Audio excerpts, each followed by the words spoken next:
Hey gamers, Joe here. Well, I'm going to do another review. I recently did a review for the Order 1886. Now I'm going to jump over to the Xbox One side and do a short review for Sunset Overdrive. Now I generally don't like to do a lot of reviews because unless I really like a game, because if I don't like a game, it's hard for me to be objective and just judge the game on its own merits, which is how you should do reviews, not just based on your preferences, but, judging the game for what it is, which is a mistake a lot of people make is they don't judge games for what they are. It's hard for me to be objective, and you end up pissing people off if you give something an unfavorable review or if you say you don't like a game. So I'm primarily, when I do reviews, it's just going to be for games that I found interesting or I like. So I've had my Xbox One for going on 2 months now, and I finished Sunset Overdrive a couple weeks ago, and I had a lot of fun with it, and I want to talk about it. So Insomniac Games makes Sunset Overdrive, and they were a long-time PlayStation developer. They go all the way back. Man, I remember playing Spyro the Dragon on the PS1. That was an Insomniac game. And, of course, I'm a big fan of Ratchet and Clank and the Resistance games that were on PS3.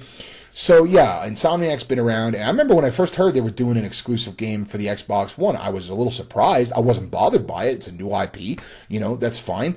But it was interesting, to see an Insomniac game over on Xbox. So I played the game, and I have to tell you, it's really fun. It's a really good game. Let me start out with, the visuals. If you've seen gameplay of Sunset Overdrive, you can tell right away. This is a game that explodes with color. And it's a game that, as soon as you start playing it, it puts you in a good mood, at least with me. I mean, most human beings respond well to vibrant colors. That's something that's hardwired into our DNA. Evolution's built that into us because, strong colors indicate life, vegetation, blue sky, where there's, thriving life and browns and grays and a lot of, symbolizes death and rot and things like that. And not symbolizes, but rather indicates. So it might not be something conscious, but we tend to respond as human beings very well to strong, vivid colors because it's an indicator of health and life. So, anyway, so this is a game that literally just fucking bursts with an insane amount of color. So right away, it's just a fucking uplifting game to play. It's a game that, is a nice breakaway from the dark corridor shooters and the blood and guts and stuff like that. Now, this game has lots of, gross stuff, but it's all, red slime, well, not red slime, orange slime and green slime and all kinds of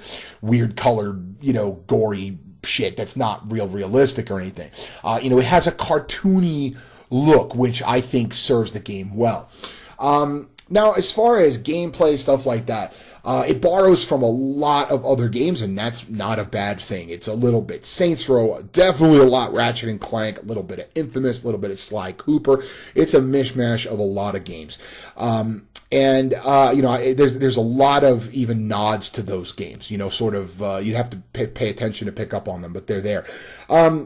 And it's just, the gameplay is really fun. Now, if you don't know, this is a game that requires you, all right, and I'm going to talk about this later a little bit more, in that it requires you to move around constantly. There's no sprint, and if you try walking, you're going to move dog slow, and if there's enemies, you're going to die almost instantly. Okay, the game requires that you grind on wires, bounce off cars and jump around and all that kind of stuff. If you are not constantly moving, you're gonna die. Especially if you're moving on the ground and just walking, you're dead. It encourages, in fact, like I said, requires you to be constantly on the move. Now, this is a lot of fun, but if I had to say one negative thing, I felt in a weird way, even though this is a sandbox game, right? It's not a linear game.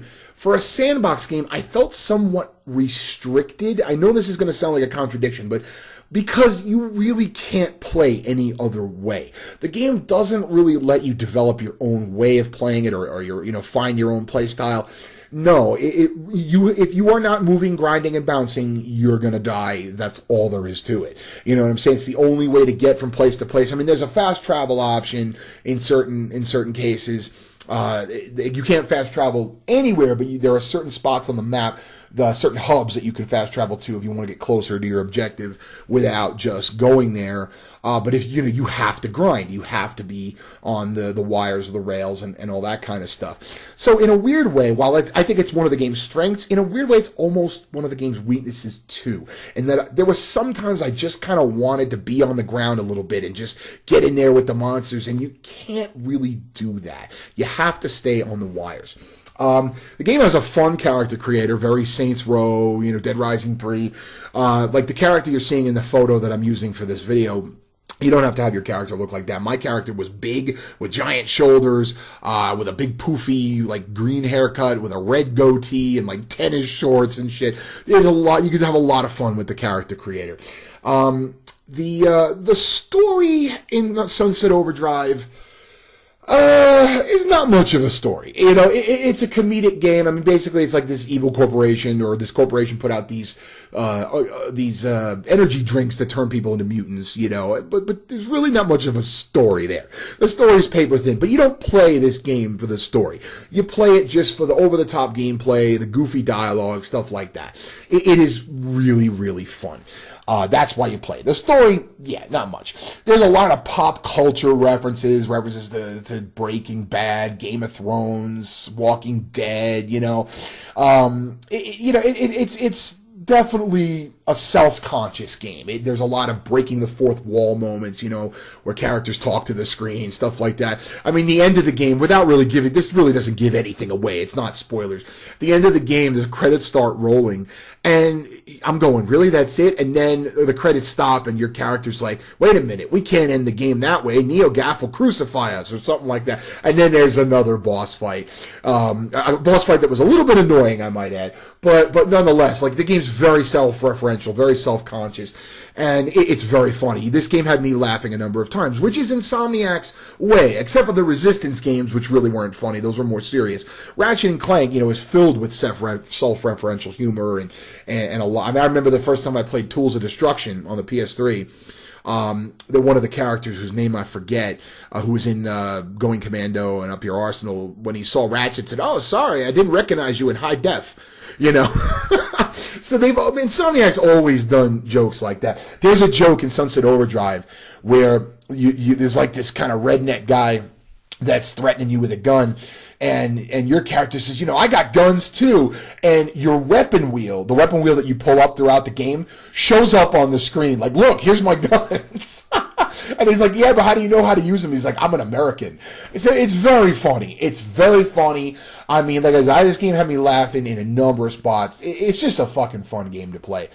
The guns, in true Insomniac fashion, are crazy, over the top. You got the high fidelity one. You've probably seen that in the trailers that shoots vinyl records. My favorite gun was actually this gun called the Roman Candle, which is just like what it sounds like. It shoots fireworks, and that's a really fun one to use. And there's a number of cool guns. Some I didn't like the bowling ball one. Yeah, I hate guns you have to charge up. You have to like charge it up and shoot a bowling ball. Wasn't a big fan of that. One shoots exploding teddy bears. I mean, it's just fucking great. And then towards the end of the game, they actually just give you a straight up AK-47, which was hilarious. Sort of like flipping it on its head and saying, okay, here's your straight, dude bro assault rifle. And it's actually a really good gun, but in the game, like, it does a lot of damage, but it was kind of funny. Like, okay, you know what? We have all these crazy guns. Here's a fucking AK-47, to put on top of that.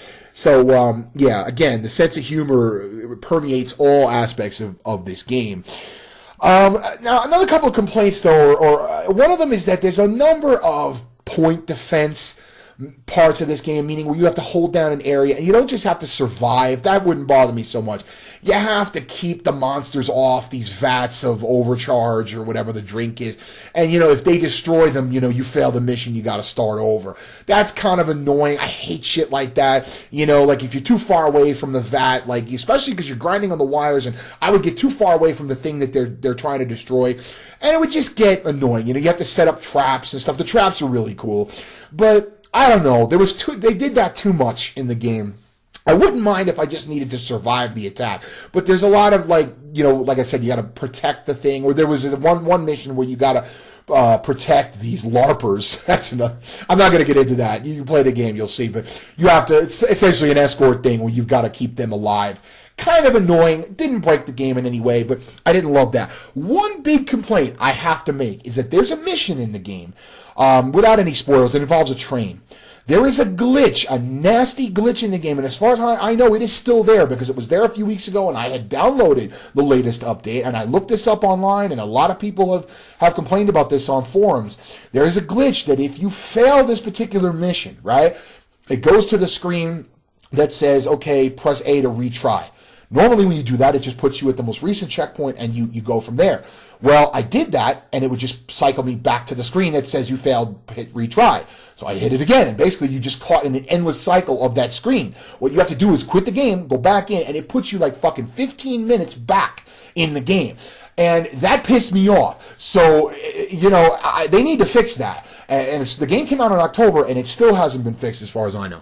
That really annoyed me. That should not be something that lasts more than a couple weeks. And people were complaining about this in, like, November. The game came out in October. People were complaining about it in November. And as far as I know, Insomniac has still not fixed this glitch. So you might not have seen it if you get through this part and you don't fail the mission, you wouldn't notice it because it'll just go from there. But if you fail it, you get stuck in that endless cycle of hitting retry, and it doesn't do anything.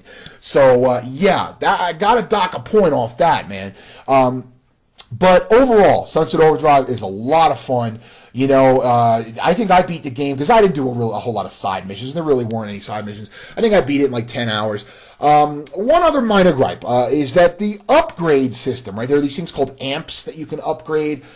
It's a little convoluted. At the end of the game, while I did a bunch of upgrades, I don't even know how many of them were necessary or what some of them even did.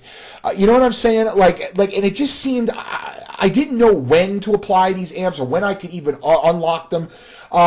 There was just, I don't know. It could have been explained better. The menus for the upgrades were, I was kind of looking over it for a while going, okay, so this is this and that's that.